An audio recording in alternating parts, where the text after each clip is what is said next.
Christmas के time एक couple Jennifer और एडी रात को आराम से गहरी नींद में सो रहे हैं कि तभी अचानक आधी रात को उनकी बेटी जूलियट बेडरूम में आती है और अपनी माँ को जगाते हुए कहती है कि मुझे छत पर किसी के चलने की आवाजें आ रही हैं।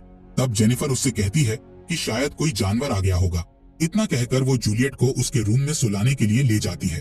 तब जूलियट अपनी माँ से कहती है कि शायद छत पर सैंटा होगा, इसलिए आप सैंटा के लिए टेबल पर मिल्क और बिस्किट रख देना।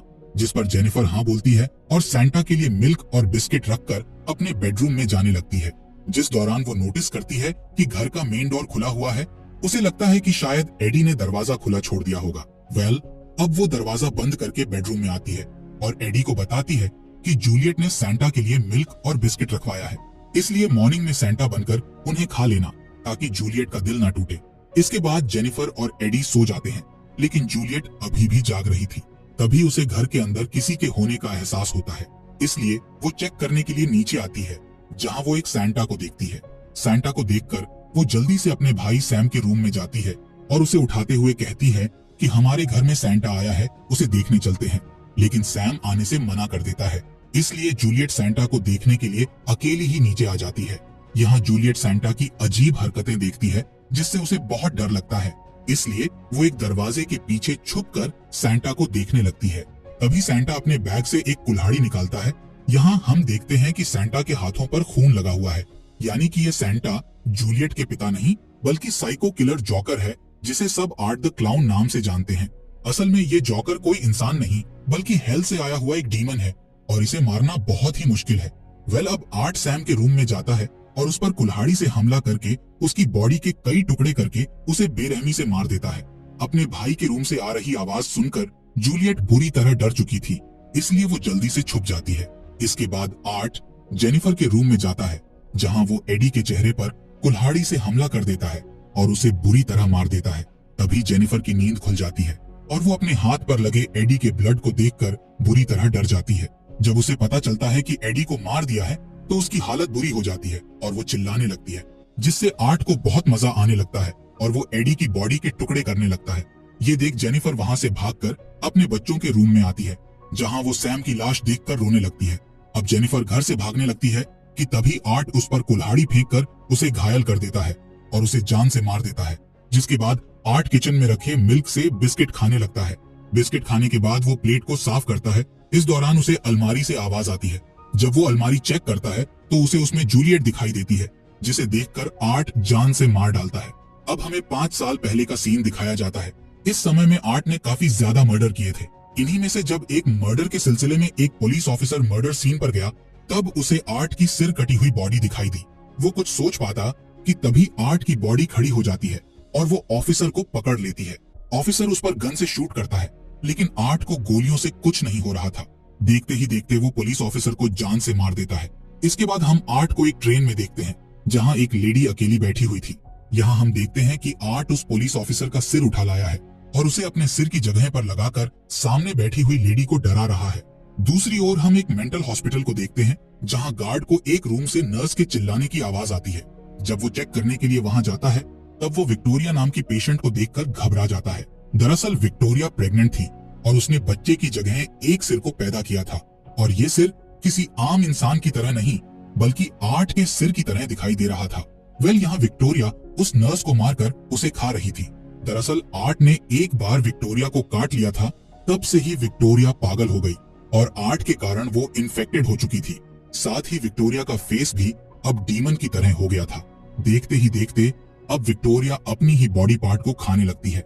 यहाँ हम दीवार पर देखते हैं, जहाँ विक्टोरिया ने ब्लड से एक हार्ट बनाया हुआ था, जिसमें उसने अपने नाम के साथ आर्ट का नाम लिखा हुआ था। यानी कि अब आर्ट अकेला डीमन नहीं है, बल्कि उसकी साथी भी अब धरती पर आ गई है। कुछ समय बाद वहाँ आर्ट आ जाता है। जब गार्ड बिना सिर की बॉडी को चलते हुए देखता है तो वो घबरा जाता है। इससे पहले कि गार्ड कुछ कर पाता, विक्टोरिया उस पर अटैक कर देती है और फिर आर्ट के साथ मिलकर उसे जान से मार डालती है। इसके बाद आर्ट विक्टोरिया के जरिए पैदा हुए सिर को अपनी बॉडी पर लगा लेता है और विक्टोरिया को लेकर एक खाली घर में आ जाता है। यहाँ विक्टोरिया को मिरर में अपना चेहरा दिखाई देता है तो वो गुस्से में उसे तोड़ देती है, जिसके बाद वो मिरर का टुकड़ा लेकर बाथ टब में जाती है और अपने हाथ की नस काट लेती है। वहीं आर्ट उसके सामने एक चेयर पर बैठ जाता है। ये दोनों 5 सालों तक इसी घर में बैठे रहते हैं। अब हमें प्रेजेंट टाइम दिखाया जाता है। यहाँ हम सिएना नाम की लड़की को देखते हैं जो कि 5 साल से मेंटल हॉस्पिटल में एडमिट थी। असल में 5 साल पहले सिएना के सामने आर्ट ने उसके सभी फ्रेंड्स को मार दिया था। तब सिएना ने एक मैजिकल तलवार से आर्ट का सिर काट दिया था। ये तलवार हेवन से एंजल के जरिए आई थी। इस पूरे इंसिडेंट से सिएना को गहरा सदमा लगा था, जिस वजह से उसे हर जगह अपने फ्रेंड्स की बॉडी दिखाई देती थी। इसलिए उसे मेंटल हॉस्पिटल में एडमिट कर दिया गया था। लेकिन अब 5 साल बाद सिएना की हालत में सुधार आ चुका था। इसलिए सिएना के अंकल ग्रेग उसे हॉस्पिटल से लेने आते हैं, जिसके बाद वो सिएना को अपने घर में ले जाते हैं, जहां वो अपनी वाइफ जेस और बेटी गैबी के साथ रहते हैं। गैबी अपनी कजन सिस्टर सिएना से मिलकर बहुत खुश होती है। दूसरी ओर हम आर्ट के घर को देखते हैं, जहां पुराने घरों का सर्वे करने वाले 2 वर्कर्स आते हैं ताकि वो सर्वे करके उस घर को तोड़ सकें। अब वर्कर्स उस जगह पर आ जाते हैं जहां आर्ट और विक्टोरिया बैठे हुए थे। वो दोनों अभी तक उसी पोजीशन में बैठे हुए थे। हैरत की बात ये थी कि उनकी बॉडी अभी भी पहले जैसी ही थी। वर्कर्स को लगता है कि वो दोनों लाश हैं, लेकिन देखते ही देखते आर्ट और विक्टोरिया जिंदा हो जाते हैं और वर्कर्स को पकड़कर जान से मार डालते हैं। दूसरी ओर हम गैबी को देखते हैं, जो कि सिएना के सामान से उसकी डायरी निकाल लेती है और उसे पढ़ने लगती है। तब सिएना उससे डायरी छीन लेती है और उससे कहती है कि वो अपनी डायरी को ना पढ़े। इसके बाद गैबी और सिएना फैमिली के साथ बैठकर खाना खाते हैं, जिस दौरान सिएना को सामने वाली चेयर पर अपनी मरी हुई फ्रेंड दिखाई देने लगती है, जिसकी पूरी बॉडी से ब्लड निकल रहा होता है। दरअसल सिएना अभी भी अपने सदमे से पूरी तरह बाहर नहीं आ पाई थी। अब हम सिएना के भाई जॉनथन के हॉस्टल को देखते हैं, जहां जॉनथन की फ्रेंड माया अपने बॉयफ्रेंड से कहती है कि मैं एक क्राइम पॉडकास्ट शो को होस्ट करने वाली हूँ, जिसमें मैं ऐसे लोगों का इंटरव्यू लूंगी जिनके साथ कुछ क्राइम हुआ हो या फिर उनके सामने कोई क्राइम हुआ हो।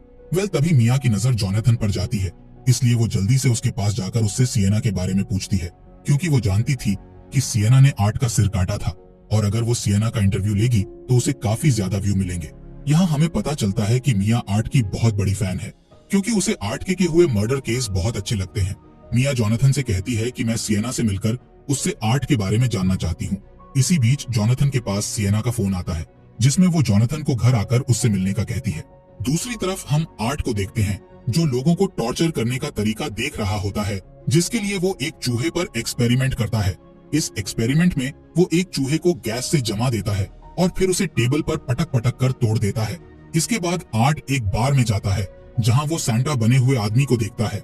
यहाँ आर्ट सभी से मजाक मस्ती करता है, पर कुछ देर बाद लोग उससे परेशान होने लगते हैं, इसीलिए लोग आर्ट को पीटने के लिए आगे बढ़ते हैं। पर तभी आर्ट अपने बैग से गन निकालकर सबको मार डालता है, लेकिन वो सैंटा बने हुए आदमी को नहीं मारता है, क्योंकि वो उसे टॉर्चर करना चाहता था। इसीलिए अब वो सैंटा को एक चेयर से बांधकर उसकी बॉडी को बर्फ से जमा देता है और फिर उसे तोड़कर बुरी तरह मार डालता है, जिसके बाद वो उसके कपड़े पहनकर सैंटा का रूप ले लेता है और फिर एडी के परिवार को मारने चला जाता है, जो कि हमने कहानी की शुरुआत में देखा था। इधर सिएना को जॉनथन का एक लेटर मिलता है, जिसमें उसने लिखा था कि कभी कभी डीमन मरे हुए बुरे इंसान के जरिए नर्क से धरती पर आ जाते हैं, पर एंजल ऐसे डीमंस को मार देती है और तुम उन्हीं एंजल्स में से एक हो। खैर, अब हम सिएना और गैबी को एक मॉल में देखते हैं, जहां सिएना लोगों के चिल्लाने की आवाजें सुनती है, जिससे उसे शक होता है कि कहीं आर्ट वापस तो नहीं आ गया। तभी वहां सैंटा के कपड़े पहने हुए आर्ट आ जाता है। उसके कपड़ों पर खून लगा हुआ था। ये देख सिएना समझ जाती है कि वो कोई सैंटा नहीं बल्कि आर्ट है। इसके अलावा आर्ट सिएना को देखकर हाथ हिलाकर उसे हेलो बोलता है। ये देख सिएना बहुत डर जाती है।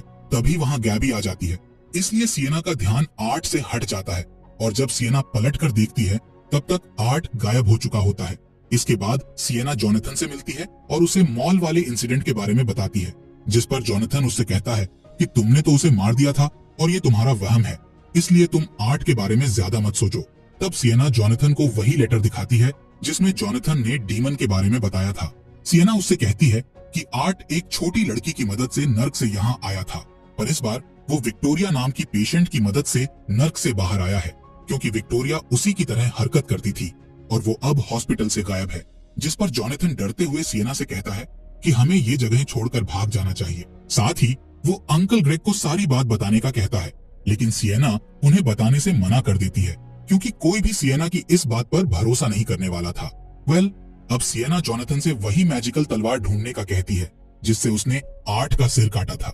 इधर आर्ट मॉल में मौजूद बच्चों को गिफ्ट्स देने लगता है, जिससे उसके सारे गिफ्ट्स खत्म हो जाते हैं।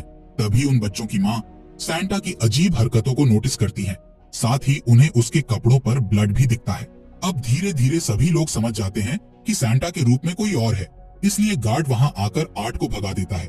अब जैसे ही बच्चे अपने गिफ्ट्स खोलते हैं तो वहां एक बड़ा ब्लास्ट हो जाता है, जिससे मॉल में मौजूद सभी लोग मारे जाते हैं। दरअसल आर्ट ने उन गिफ्ट्स में बॉम्ब फिट कर दिया था। दूसरी तरफ सिएना को मैजिकल तलवार मिल जाती है, जिसे वो घर लाकर एक बॉक्स में छुपा रही होती है, जिस दौरान गैबी उसे देख लेती है। इसके बाद गैबी सिएना से उसकी डायरी में लिखी बातों के बारे में बात करती है, जिस पर सिएना पूछती है कि तुमने मेरे मना करने के बाद भी मेरी डायरी को क्यों पढ़ा। इस बात पर गैबी उससे माफी मांगती है और फिर आर्ट द क्लाउन के बारे में पूछने लगती है, जिस पर सिएना उससे झूठ बोल देती है कि मैंने आर्ट को नहीं मारा था। दरअसल सिएना अपनी बहन गैबी को सच्चाई बताकर उसे डराना नहीं चाहती थी। अब सिएना उससे कहती है कि तुमने मेरी डायरी से जो भी पढ़ा है उसके बारे में किसी को कुछ मत बताना। इधर हम मिया को देखते हैं, जो कि अपनी फ्रेंड से कह रही थी कि मुझे महसूस करना है कि आर्ट जब किसी को मारता होगा तो मरने वाले को कैसा लगता होगा। तभी हम आर्ट को देखते हैं, जो कि हॉस्टल में आ चुका था और मिया की सारी बातें सुन रहा था। इसी बीच सिएना टीवी पर मॉल में हुए ब्लास्ट की न्यूज देखती है, जिससे सिएना समझ जाती है कि ये आर्ट का ही काम है। अब सिएना को जॉनथन की टेंशन होने लगती है, इसलिए वो उसे कॉल करके जल्द से जल्द घर आने का कहती है। जिसके बाद अंकल ग्रेग जॉनथन को लेने के लिए उसके हॉस्टल में जाते हैं। वहीं इसी टाइम मिया अपने बॉयफ्रेंड के साथ वॉशरूम में रोमांस कर रही थी। यहाँ पर आर्ट एक चेन शो से उन पर हमला कर देता है, जिसके बाद वो मिया को स्माइल देते हुए कहता है कि शायद तुम्हें अब मेरा डर महसूस हो गया होगा। इतना कहकर वो मिया को मार देता है।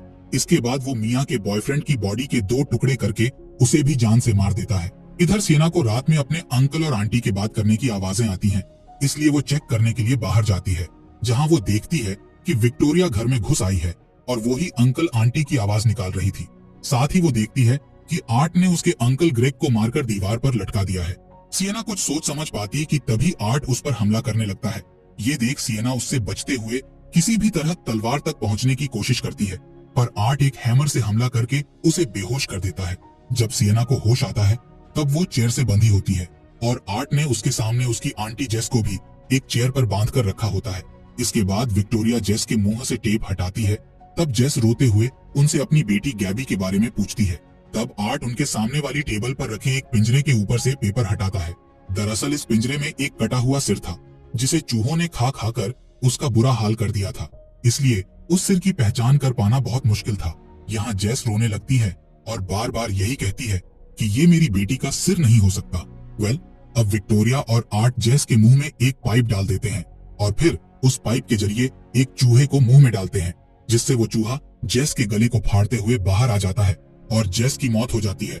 इसके बाद विक्टोरिया सिएना के पास जाकर उसे लोहे से बने कांटों वाला एक ताज पहनाते हुए बताती है कि ये सिर गैबी का नहीं था।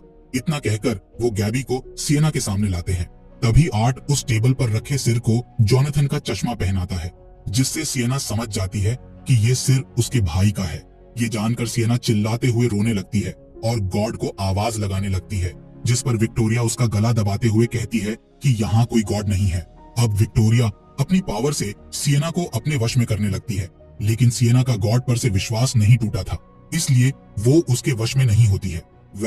अब वो दोनों गैबी को मारने का सोचते हैं, जिस दौरान गैबी उनसे आखिरी विश मांगते हुए कहती है कि अगर तुम ही हमारे गॉड हो तो मारने से पहले मुझे अपना एक गिफ्ट खोलने दो, जिस पर आर्ट उसकी बात मान जाता है।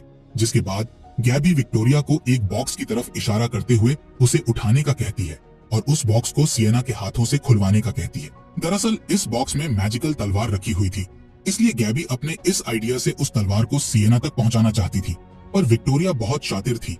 वो बॉक्स देने से पहले सिएना के हाथों की उंगलियां काट देती है, लेकिन सिएना किसी तरह उस बॉक्स को ओपन करती है और हम देखते हैं कि सिएना के तलवार छूने से उसकी उंगलियां ठीक हो गई हैं।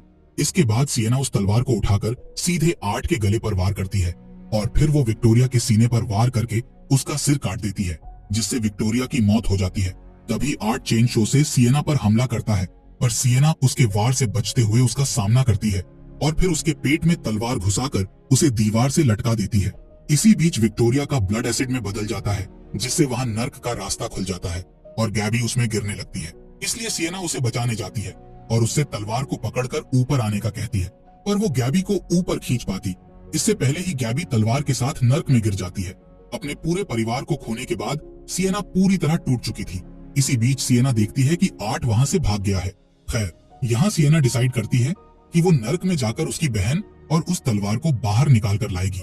अब हम कुछ समय बाद का सीन देखते हैं, जहाँ एक बस में बैठी लेडी डीमंस वाली बुक पढ़ रही होती है। तभी अगले बस स्टॉप से हम आर्ट को बस में चढ़ते हुए देखते हैं। यहाँ आर्ट उस लेडी को डराने लगता है। इसका मतलब था कि आर्ट उसे मारने वाला है और वो इसी तरह आगे भी लोगों को टॉर्चर करके उन्हें मारेगा। इसीलिए सिएना को जल्द से जल्द उस तलवार को नर्क से लाकर आर्ट को हमेशा के लिए मारना होगा। इसी सस्पेंस के साथ ये कहानी यहीं पर खत्म हो जाती है।